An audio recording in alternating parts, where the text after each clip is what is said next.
Edhe socialistët europianë përmes nënkryetarit të grupit të tyre parlamentar Hannes Swoboda i kërkojnë Partisë Socialiste të hyjë në Kuvend dhe t'i drejtohet Komisionit të Venecias për hapjen e kutive. Swoboda propozon që Komisionit të Venecias kërkesa t'i dërgohet nga Këshilli i Europës. Dërsa delegacioni i Asamblesë Parlamentare të Këshillit të Europës i bëri thirrje Partisë Socialiste që të hyjë menjëherë në Kuvend dhe të kryesojë komisionin hetimor për zgjedhjet brenda kuadrit kushtetues të vendit, duke thënë në mënyrë të prerë se kjo mjafton për t'u rikthyer një herë mirë në parlament. Rreshjet e shiut kanë krijuar një situatë problematike të rrëshqitjeve të dheut në Fier-Lezhë, ku disa 10 shtëpi dhe qindra hektar tokë mbjell janë dëmtuar rënd.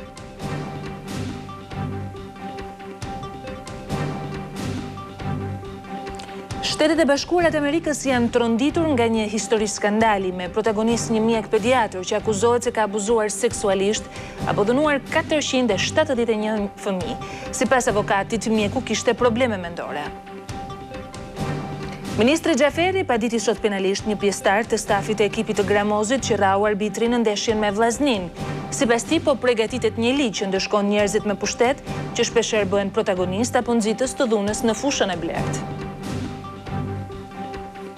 Sot dhe nesër do të luajnë ndeshjet e dyta të çerek finaleve të Champions League me Barcelonën, Interin apo Chelsean. Këto ndeshje do transmetohen drejt për së drejti në televizionin Klan dhe në paketën Supersport.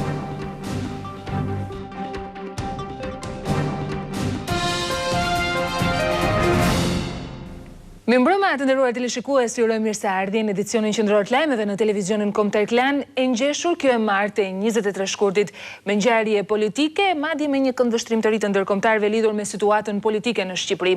Pasi edhe socialistët europianë nga ana e tyre i kanë bërë thirrje Partisë Socialiste të jap fund bojkotit dhe të hyjë në punimet e parlamentit shqiptar.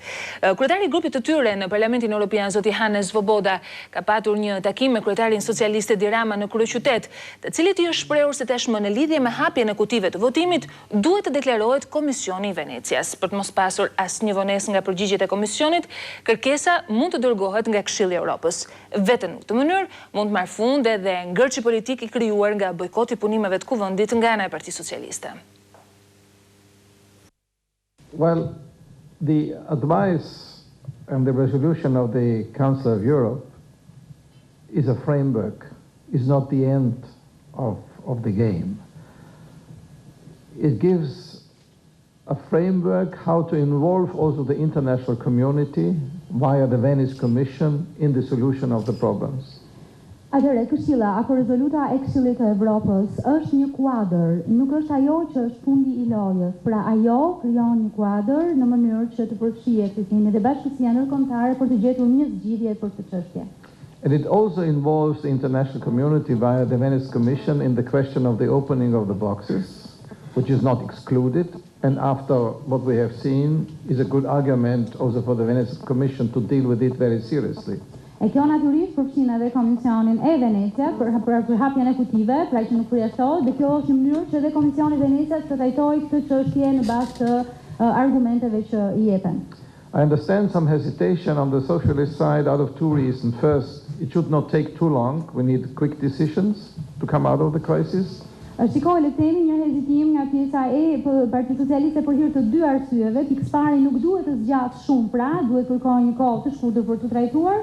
And the involvement of the Venice Commission should not be blocked by the majority in the Albanian parliament. Therefore, it would be the best if the Council of Europe goes directly to the Venice Commission, asks the Venice Commission to be involved. Dhe nga ana tjetër, arsye e dytë është që ky angazhim i Komisionit Venecias të mos bllokohet nga majoranca, nga shumica, dhe kjo është një arsye për Këshillin e Evropës të shkojë drejt për drejt në Komisionin e Venecias për këtë çështje.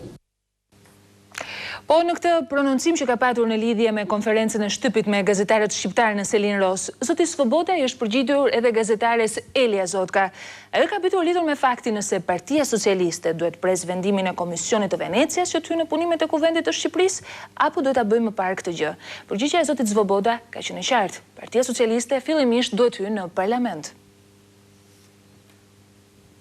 I think it is absolutely important out of my position to take up the mandates. And the Venice Commission cannot decide in few days. And I think I see this as a parallel process, not the one first or the other. I think taking up the mandates and at the same time putting to the parliament Pra, mendoj se është e rëndësishme që Partia Socialiste të marrë mandatet. Unë, sipas mendimit tim, le të themi është fakti që Komisioni i Venecias nuk të vendos për pak ditë. Pra, mendoj se këto duhet të jenë tre hapa që duhet shkojnë në mënyrë paralele. Pra, Partia Socialiste duhet shkojnë në parlament, paraqes propozimet e saj specifike e më pas të drejtohet Komisionit Venecias. Pra, është një paketë e tërë. Më të zgjeruara deklaratat e zotit Swoboda do t'i mësoni në takimin e radhës me Departamentin e Lajmeve. Ndërkohë, nënkryetari i grupit të socialistëve në Parlamentin Europian, zoti Hannes Swoboda, edhe më herët gjatë këtij viti, e ka shprehur qëndrimin e tij kundër bojkotit në një intervistë për televizionin Klan, por edhe për Deutsche Wellen. Madje sipas tij është e pamundur hapja e kutive të votimit të zgjedhjeve të 28 qershorit, në rast se për të ekziston një vendim gjykate. Zëvendës presidenti i grupit të socialistëve dhe demokratëve në Parlamentin Europian, Hannes Swoboda, qëndrimin e tij kundër bojkotit të opozitës e ka shprehur edhe më herët. Në një intervistë për Deutsche Welle në Shqip, të datës 5 shkurt, Swoboda thotë: Në radhë të parë dua të them që ne jemi kundër bojkotit parlamentar. Deputetët janë zgjedhur që të marrin pjesë në parlament. Këtë e kemi thënë edhe kur partia e Berishës e bojkotoi parlamentin. Këtë e themi edhe tani. Berisha dhe qeveria e tij duhet të bëjnë propozime për Partinë Socialiste në opozit dhe opozita duhet të mundohet që të kthehet në parlament me një strategji për të bërë një opozitë të fortë dhe roli i opozitës është në parlament. Ndërsa i pyetur nëse është e mundur hapja e kutive, ai thotë në mënyrë të qartë se nëse gjykata ka vendosur për jo, atëherë vendimi i saj duhet pranuar. E mundur është gjithçka nëse njeriu do, por nëse gjykata ka vendosur se nuk ka diçka për të korrigjuar, atëherë vendimi i saj duhet pranuar. Megjithse njeriu nuk është i kënaqur. Sido që të jetë, grupet e mëdha duhet të shohin se si mund të kapërcejnë këtë krizë. Kjo nuk mund të kalojë nëse qeveria qëndron vetëm në pozicionet e veta dhe opozita në të sajat, por duhet të gjehet një kompromis i përbashkët. Për më tepër, në këtë intervistë ai thekson se bojkoti i parlamentit është një dëmtim i imazhit të Shqipërisë.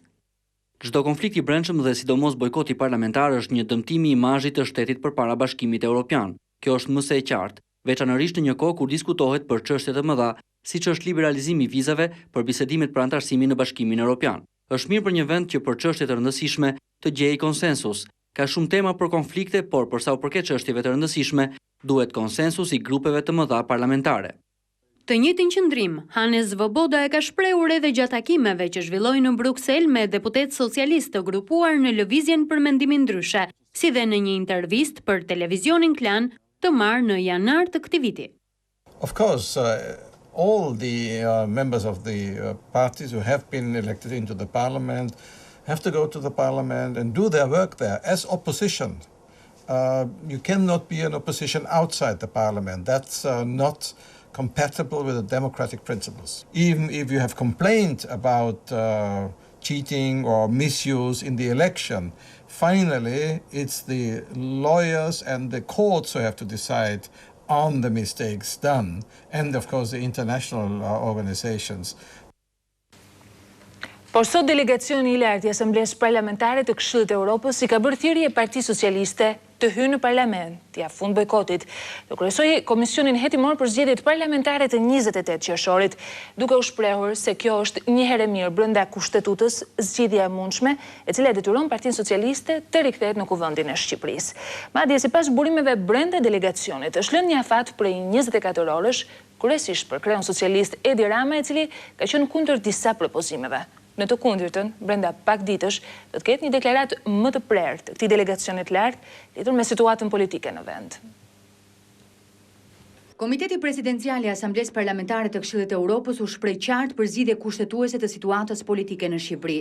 Pas një të hënie të gjatë negociatash, delegacioni tha se doli në përfundimin se zgjidhja e krizës politike duhet bazohet në disa principe, të cilat I lexoi presidenti I Asamblesë Parlamentare Mevlüt Çavuşoğlu. Creation without further delay of the Parliamentary Inquiry Committee into the June 2009 elections, chaired by the representative of the opposition, and in which the opposition will have the effective majority.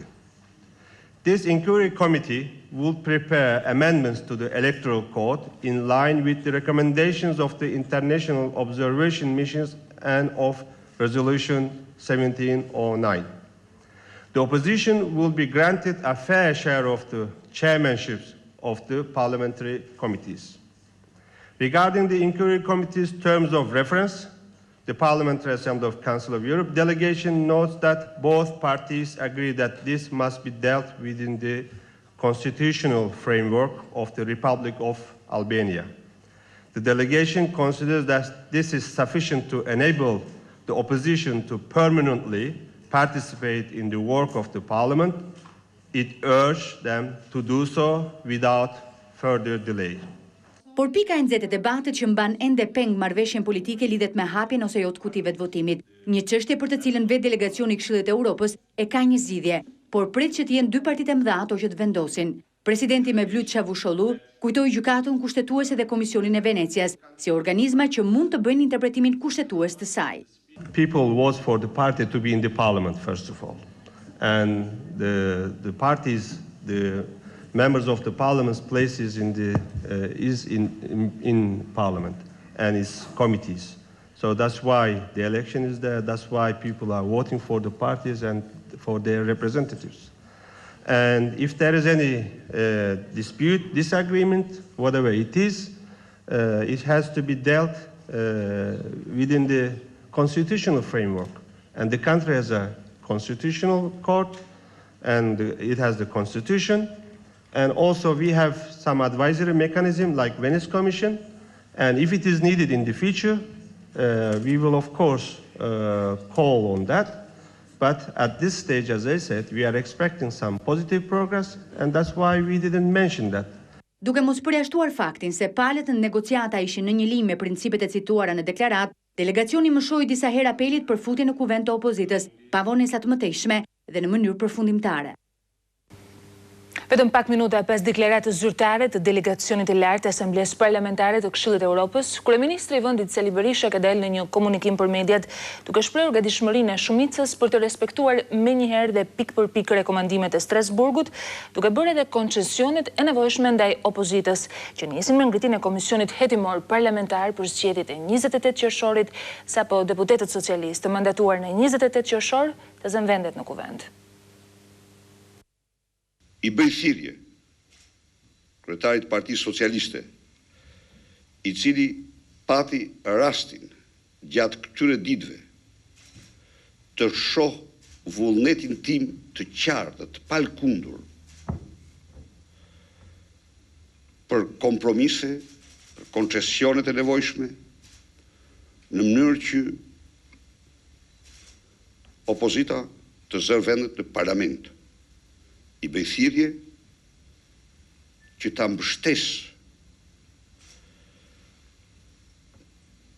deklaratën e Komitetit Presidencial dhe të fillojmë menjëherë bashkërisht jetësimin e saj në të gjitha pikat, të cilat janë me të vërtet, do të thosha unë, bëjnë parime shumë solide për tërësinë e problemit. Shpresoj edhe një herë që edhe zoti Rama në këtë frymë ti përgjigjet, unë e garantoj që në mbledhjen e parë të Kuvendit ne jemi të gatshëm që në prani të deputetëve socialistës bashku me ta të ndërtojmë komisionin, jemi të gatshëm t'u japim shumicën dhe kryesimin komisionit. Ndërkohë, kreu socialiste Edi Rama e ka përshëndetur deklaratën e atij që e cilësoi si mysafirin turk, përgashtuar se Partia Socialiste nuk do të hyjë në Kuvend pa u hapur më parë kutitë e votimit.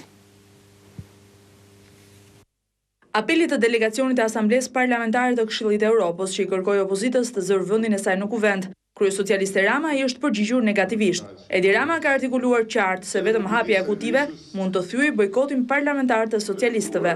Dua ta theksoj fare shkoqur se as në bashkëbisedimet e hapura të sinqerta me ta, as në deklaratën e tyre zyrtare dhe as në përgjigjet e mysafirit turk nuk dëgjova të mohohet e drejta jonë për hapjen e kutive.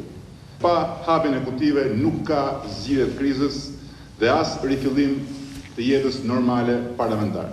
Duhet të siguroj të gjithë shqiptarët se ne nuk të rrigjemi nga betejë jonë për të mos lejuar institucionalizimin e regjimit korrupsionit mbi zgjedhjet në Shqipëri.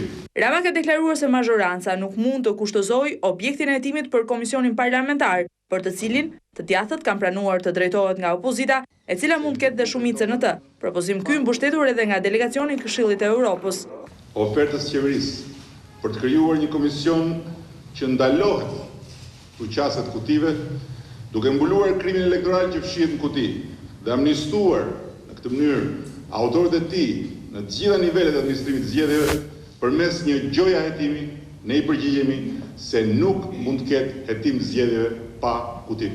Duke përshëndetur përpjekjen e delegacionit për zgjidhjen e ngërçit parlamentar, Rama është shprehur pozitivisht për të vijuar dialogun politik të iniciuar nga kreu i Republikës, por ka shtuar se socialistët kanë gati për veprim aksionin politik për të rifilluar protestat popullore. Duke analizuar deklaratën e sotme të delegacionit të lartë të Asamblesë Parlamentare të Këshillit të Europës, drejtori i informacionit në televizionin Klan, zoti Andi Betja, shpreh se prioriteti i këtij delegacioni është hyrja e opozitës në punimet e Kuvendit të Shqipërisë. Ndërkohë, sipas tij, Edi Rama ka kohë deri në fillim të marsit për të treguar nëse është ose jo politikan. Zoti Betja, a kishte mesazhe mjaftueshëm të qarta deklarata e delegacionit të Këshillit të Europës për futjen e opozitës në Kuvend dhe zgjidhjen e krizës? Mendoj që kjo ka qenë ato pak rreshta që deklarata ishin sot, ka qenë deklarata më e qartë që është bërë ndonjëherë nga ndërkombëtarët në përgjithësi në lidhje me këtë krizë.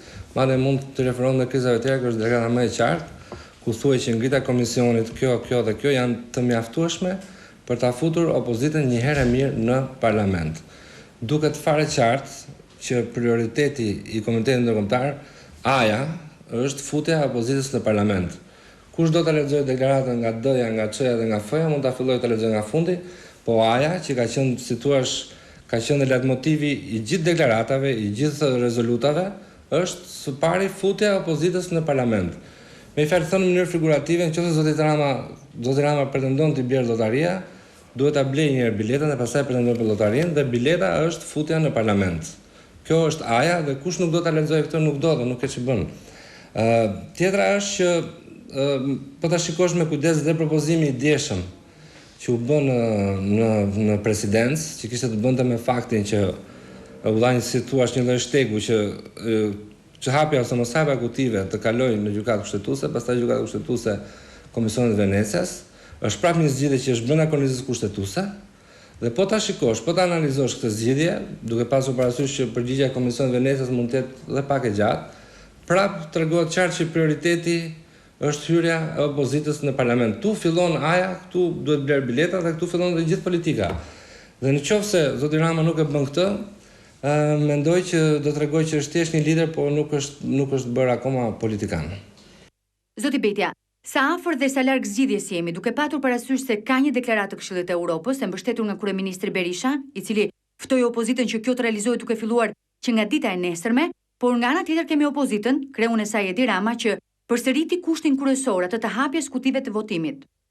Informacionet e mia të mbrëmshme nga takimet kanë qenë këto që delegacioni është habitur teksa hodhi propozimin e Komisionit Venecias, më shumë priste një lloj refuzimi nga zoti Berisha sesa nga zoti Rama, dhe ndërkohë gjeti të kundërtën. Dhe është për të çuditur dhe fakti dhe më vjen keq se si lideri i opozitës, po ta vini re sot në deklaratën e sotme, i referohet kreut të Asamblesë Delegacionit, që përfaqëson mbi 50 vende, i referohet në mënyrë pejorative si mysafiri turk. Dua ta theksoj para shkoqur se as në bashkëbisedimet e hapura të sinqerta me ta, as në deklaratën e tyre zyrtare dhe as në përgjigjet e mysafirit turk nuk dëgjova të mohohet e drejta jonë për hapjen e kutive. Edhe kjo mendoj që mund ta bëjë Ramën lider, por nuk e bën prapë politikan, sepse është një pejorativitet i panevojshëm dhe që tregon një lloj pakënaqësie nga deklarata. Mendoj që shumë shpejt, pavarësisht se si do reagoj Rama, po vazhdojmë me mbajtjen e kutive dhe mos hyrjen në parlament, mendoj që do ketë një lloj kartoni nga Komiteti Ndërkombëtar. Komiteti Ndërkombëtar nuk mund të vazhdojë kështu. Edhe ne vetë kemi një lloj, si thua, dyshimi dhe skepticizmi ndaj Komitetit Ndërkombëtar, presim që ata të reagojnë si reagojnë liderët lokal, po në fakt ata reagojnë në mënyrë më etike. Mendoj që sot ata e bën detyrën dhe kush do ta kuptojë nuk do ta kuptojë. Problemi është që nëse zoti Rama vazhdon kështu, mendoj që do t'i nxjerret një karton i kuq ose karton i verdh shumë shpejt. Sepse tashmë rruga është e qartë. Është njësoj si të hypësh, klasa politike ka hyrë në një makinë, zoti Berisha ka hyrë në makinë me zotin Rama, dhe papritur zoti Rama thotë dua të ikë nga ky krau këtej. Dakor, ti nga krau këtej, po unë po tregoj rrugën, këtu ke asfaltin, këtu ke vijat e bardha. Zoti Rama thotë unë dua të bi nga mali. Dhe po ira nga mali mendoj që do ketë një lloj kartoni nga Komiteti Ndërkombëtar. Ajo që mendoj unë e bllokon zotin Rama është marrëdhënia tim me elektoratin. Pasi ndoshta në mënyrë të gabuar mendon që duke mos hyrë në parlament, ai forcon lidhet me elektoratin e majtë socialist, po unë mendoj që është e kundërta, ka një limit, ka një deadline. Zoti Rama deri në datën 6 mars o bëhet politikan ose bëhet, ndryshe ngelet thjesht një lider. Një lider lokal, një lider një partie e cilën po rrugë nga dita në ditë. Ishin këto komentet e drejtorit të informacionit në televizionin Klan, zotit Andi Betja. Ndërkohë ne vjen flasim për tjera informacione të ditës, e pikërisht për bashkëpunimin ekonomik midis Francës edhe Shqipërisë, e cili sot ka qenë lejtmotive dhe i takimeve që sekretarja e shtetit për tregtinë e jashtme në Francë, zona Anne-Marie Drak, ka patur me kryeministrin e vendit Sali Berisha. Franca mbështet proceset integruese të Shqipërisë. Deklarata është bërë nga sekretarja e shtetit për tregtinë e jashtme Anne-Marie Drak, gjatë një takimi të zhvilluar me kryeministrin Berisha. Duke u ndalur dhe tek investimet franceze në vendin tonë, zonja i Drak tha se dy fishimi i tyre ka ardhur si pasojë e klimës së mirë të biznesit që ekziston në Shqipëri, fal modernizimit të administratës dhe përparimit të bërë sipas saj në fushën fiskale. Nous avons confiance. Ne kemi besim tek Shqipëria, sidomos në procesin që ajo ka filluar, atë të integrimit europian të cilin ne e mbështesim fort. Siç e tha edhe zoti kryeministër, marrëdhëniet tona politike janë shumë të mira. Këtë e dëshmojnë edhe vizitat e dy ministrave francez në Shqipëri në 3 muajt e fundit, ajo e zotit Fier-Lezhë dhe vizita ime me kërkesë të presidentit Sarkozy. Kryeministri Berisha e cilësoi vizitën e zonjës Drak si një inkurajim jo vetëm për shtimin e mëtejshëm të investimeve franceze në vend, por dhe fuqizimin e marrëdhënieve politike mes Shqipërisë dhe Francës. Ndërsa garantoi biznesin francez për një klimë shumë të favorshme investimi në Shqipëri, zoti Berisha u ndal dhe tek dy sipërmarrjet e mëdha Osagem dhe Societe Generale, e së fundmi marrëveshjen me Eurocopter, që pritet të ratifikohet nga Parlamenti, e cila synon blerjen e disa helikopterëve. Konstatoj me kënaqësi se një sëri sipërmarrjesh franceze operojnë në Shqipëri, ndër të cilat Sagem, në një nga fushat më të rëndësishme, atë të prodhimit të dokumentave të identitetit më modernet në Europë për shqiptarë. Societe Generale është gjithashtu një garanci tjetër e madhe për investitorët francezë, por edhe një investitor i mirë në Shqipëri. Këto ditë Shqipëria do të ratifikojnë në parlament marrëveshjen me Eurocopter. Do të modernizoj flotën e vetë të helikopterëve me prodhime të kësaj kompanie. Në konferencën e përbashkët për shtyp, sekretarja e shtetit të Francës për tregtinë e jashtme Anne-Marie Drak tha gjithashtu se u njoh nga afër me kryeministrin Berisha, lidhur me projekte konkrete për të investuar në fushën e hidroenergjisë dhe ato të infrastrukturës. Gjatë mesditës, zonja Drak u prit dhe nga ministri i ekonomisë dhe energjetikës Dritan Prifti.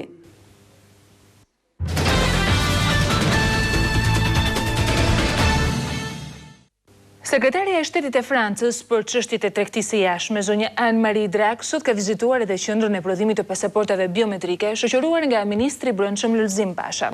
Me prodhimin e pasaportave biometrike, sipas zonjës Drak, Shqipëria e ka plotësuar kushtin për liberalizimin e vizave. Ndërkohë që ministri Basha ka pohuar se ritmi i prodhimit dhe niveli i sigurisë së tyre janë të standardeve europiane. Ministri i Brendshëm Lulzim Basha bashkë me sekretarin e shtetit për tregtinë e jashtme të Francës, Anne-Marie Drak, vizituan qendrën e personalizimit të dhënave të kartave të identitetit dhe pasaportave biometrike, pasi u njoh me procesin e pajisjes së qytetarëve shqiptar me pasaportat biometrike dhe vizitoi ambientet e qendrës së kompanisë Aleat. Sekretarja e Drak theksoi se cilësia e lartë e pasaportave biometrike shqiptare përbën tashmë një kusht të plotësuar për liberalizimin e vizave me vendet në hapësirën Schengen. Ndihem krenare që një kompani franceze po jep një kontribut të vyer dhe po kryen një shërbim të mirë për Shqipërinë. Ministri Basha deklaroi se në këtë qendër demonstrohet një sistem i avancuar teknologjik, shumë i sigurt dhe një nga sistemet pioniere në rajon dhe Europë për sa i përket prodhimit të pasaportave biometrike. Proces në cilin Shqipëria shënon ritmet më të larta në raport jo vetëm me vendet e Ballkanit, por me gjithë vendet e zonës Schengen, që ka përbënë një nga garancitë më të mëdha për përfundimin me sukses brenda një kohe sa më të shkurtër të procesit heqjes vizave. Në përgjigje të interesimit të mediave lidhur me misionin e ekspertëve të Komisionit Europian, që ndodhen aktualisht gjatë kësaj jave në vendin tonë, Ministri Basha deklaroi se Shqipëria ka plotësuar të gjitha kërkesat për heqjen e vizave dhe tashmë pritet vetëm verifikimi dhe vendimarrja politike. Shqipëria dhe Kroacia sot kanë nënshkruar një marrëveshje bashkëpunimi në rast të emergjencave civile të krijuara nga fatkeqësi të ndryshme natyrore. Detajet i sjell kronika. Ndryshimet klimaterike, katastrofat natyrore, tërmetet, përmbytjet dhe zjarret kanë bërë që Ministria e Brendshme shqiptare dhe Qeveria e Kroacisë të nënshkruajnë të parën marrëveshje bashkëpunimi. Pas nënshkrimit, Ministri Basha deklaroi se gjatë takimit u fol për ngritjen e një qendre rajonale të zjarr fikseve në Kroaci, e cila do të shërbente përballjes më me efikasitet të zjarrave që kërcënojnë territorin e vendeve të rajonit, veçanërisht gjatë periudhës së verës. Dy vendet tona janë gjendur krah njëri tjetrit në situata të ndryshme gjatë dekadave që shkuan. Natyrisht, me paqëtimin dhe stabilizimin e rajonit Ballkanit Perëndimor, për fat të mirë, situatat e konfliktit armatosur nuk vërehen më, por kemi një shtim të situatave të emergjencave civile. Në këtë kontekst të shpreh mbështetjen e plot të qeverisë shqiptare, të Ministrisë Brendshme për iniciativën kroate për krijimin në Kroaci të një qendre rajonale për përballimin e fatkeqësive natyrore, kryesisht të zjarreve në Pyje. Natyrisht neve na vjen mirë që kemi pas mundësi të ndihmojmë miqve kur kanë nevojë, edhe të kundërtën, domethënë kur kemi ne nevojë të na ndihmojnë miqët, e sidomos e përshëndesim këtë përkrahje për qendrën rajonale që do të formohet dhe eventualisht do të vepron në rajon. Modeli ynë i drejtorisë së mbrojtjes dhe shpëtimit është i vlerësuar nga qytetarët tonë si një model shumë i mirë, kështu që kemi edhe një arsye shtesë t'ju ndihmojmë edhe juve në këtë drejtim. Zëvendës kryeministre e Kroacisë është takuar po ashtu dhe me homologun e saj shqiptar, zëvendës kryeministre dhe ministrin e punëve të jashtme, Ilir Metën, i cili ndau vlerësimin dhe nivelin shumë të mirë të marrëdhënieve të bashkëpunimit mes dy vendeve. Në qendër të takimit ishte bashkëpunimi në kuadër të procesit integrues të vendeve drejtandarësimit në BE, pavarësisht shkallës së arritjeve të secilit vend, si dhe liberalizimit të vizave. Ndërkohë dhe kryeministri i vendit Sali Berisha gjatë mesditës është takuar me zëvendës kryeministren e Kroacisë Durda Adlesic. Shefi i qeverisë falenderoi zonjën Adlesic për asistencën e specialistëve kroat në përgatitjen e përgjigjeve për pyetësorin, si dhe inkurajoi rritjen e mëtejshme të marrëdhënieve ekonomike mes të dy vendeve. Kryeministri Berisha sugjeroi shqyrtimin e mundësisë së një regjimi liberal vizash për shtetasit shqiptar që udhtojnë nëpër Kroaci për arsye pune apo turizmi. Nga ana e saj, zonja Adlesic vlerësoi përparimin e Shqipërisë në procesin e shpërndarjes së pasaportave biometrike dhe u shpreh gatshme për të shqyrtuar mundësinë e liberalizimit të regjimit të vizave për shtetasit shqiptar që kalojnë në territorin e Kroacisë. Të dy zyrtarët e lartë vënë theksin edhe tek rëndësia e madhe që kanë projektet rajonale të financuara nga Banka Botërore, siç është ai i qendrës rajonale kundër zjarreve. Do të vijmë tani të flasim për pasojat e rreshjeve të dëndura të shiut në ditët e fundit që kanë krijuar probleme si pasojë rrëshqitjeve të dheut, sidomos në Fier-Lezhë. Korrespondentët tanë sjellin pamjet e problemeve të krijuara në 10 shtëpi e qindra hektar tokë. 10 fshatra në Fier ndodhen në një situatë emergjente për shkak të rrëshqitjeve masive të dheut. Gjithsej 58 shtëpi të rënuara dhe sipërfaqe të tëra me tokë bujqësore të dëmtuara. Komunat Kurjan, Frakull, Cakra në Rushdie janë dhe më të prekurat nga ky fenomen. Shumë prej banorëve, shtëpitë të cilëve janë shkatërruar kanë gjetur stretet e afërmit të tyre. Zona është inspektuar edhe nga zëvendës ministri i Brendshëm Ferdinand Poni, ndërsa në prefektur, shtabi i emergjencës mblodhi krerët e komunave për të diskutuar mbi gjendjen dhe masat që do të merren. Në mbrojtje të fshatit Cakra ka pat kanale, që në kohët e vjetra dhe ato duhet vjen në eficiencë për të shpëtuar gjithë ata banor nga erozioni i shirave që bjen ose nga erozionet e kohës. Banorët që jetojnë në këto shtëpi të dalin nga shtëpitë dhe të strehohen me çadra, me gabina, me mjete rrethanore që të shpëtojmë nga fatkeqësitë njerëzore. Nuk është vetëm shtëpit që ne kemi si komunë, kemi mjaft bllokime rrugësh në të gjitha fshatrat e komunës, edhe në rrugën kryesore që shkon për në Ngjeqar, në fshatin Ngjeqar, në Kashkar. E munduar të bëjmë pastrime, ne pastro përpara ajo shkit nga pas. Shqetësimi i madh ngelet edhe toka bujqësore, pasi në komunën Qendër janë 189 hektar tokë bujqësore e dëmtuar nga erozionet, nga shkarjet, të cilat janë të mbjella, ullishte, vreshtari, apo toka të mbjella me kultura bujqësore. Rreshtet e dendura të shiut kanë shkaktuar rrëshqitje të dheut edhe në fshatrat e komunës Zejmen në Lezhë. Muret e disa banesave kanë pësuar qarje, çka ka shtuar shqetësimin e banorëve për shembjen e tyre. Për ditë ashtu hik dheu dhe për natë. S'mund të jetojmë, në këtë shtëpi s'mund të jetojmë. Shtëpia ka plasarit kret. Ka tash 3 vjet që ka pa banja pak i lëvizje. Kurse tash shteni kret. Shenjat kanë qenë në distanca të paktën 1 pllam lëvizje dheut, ndërsa me rreshtet e rana tash shritjet kanë shumë më të mëdha. Kemi shpërndar disa çadra për sa i përket zona më problematike që kanë qenë para 6-7 muajsh. Do mënyrë të marrim masa edhe për familjet që kanë nevojë tash edhe që të krijojmë kushtet sa më të përshtatshme që në rast nevoje të evakuojmë të njerëz. I rrezikuar nga rrëshqitja është edhe ujësielësi i fshatit Zejmen. Ministria e Mjedisit ka nisur një kontroll ndaj të gjithë subjekteve që tregtojnë lëndë ndrysore, masa të rrepta ndëshkimore, deri penalizime për ata që shkelin ligjin nga ana e Inspektoriatit të Policisë Pyjore. Të gjitha subjektet që tregtojnë druzjarje apo lëndë ndrysore do të kalojnë në sitën e Ministrisë së Mjedisit dhe nëse dokumentacioni i tyre nuk është i rregullt apo sesia e drurve është më e madhe nga sa deklarojnë, ata do të penalizohen deri në bllokim të aktivitetit. Aksioni i Policisë Pyjore ka nisur fillimisht në kryeqytet për të ushtrirë në të gjithë vendin. Sot është një kontroll në rrethin e Tiranës, janë gjithsej 15 subjekte që do të kontrollohen për të gjithë lëndën ndrysore, edhe ajo që shitet për druzjarje dhe ajo që përpunohet për të dalë në treg. Strukturat e kontrollit pranë Ministrisë së Mjedisit janë shumë të vendosura për zbatuar ligjin deri në maksimum. Toleranca nga ana jon do të jetë 0.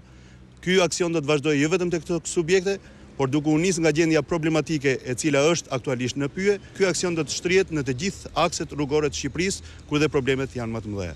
Por të gjithë shkelësit e ligjit, masat janë shumë të rënda nga gjoba deri në sekuestrim dhe deri në kallëzim penal. Sipas të dhënave paraprake të Ministrisë së Mjedisit, këtë vit sesia e lëndës drusore që po tregtohet është më e vogël se një vit më parë.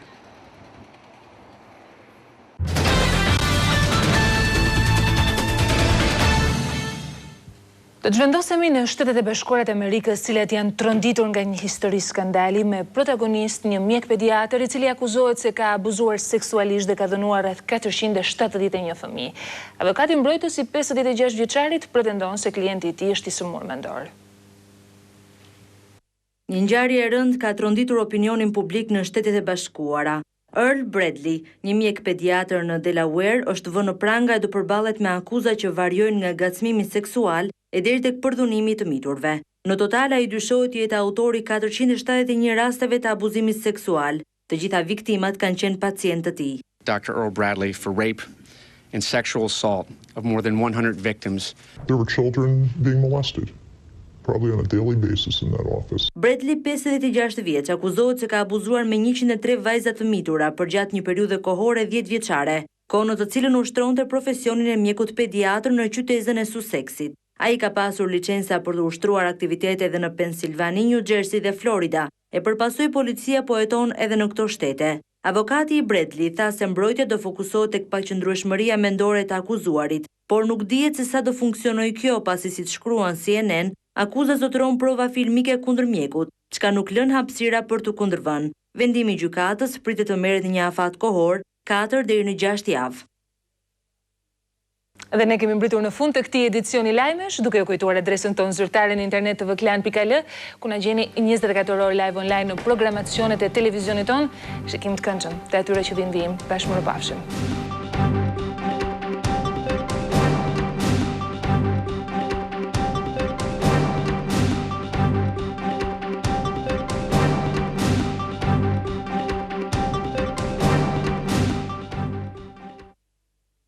Moti në Klan mundësohet nga AMS.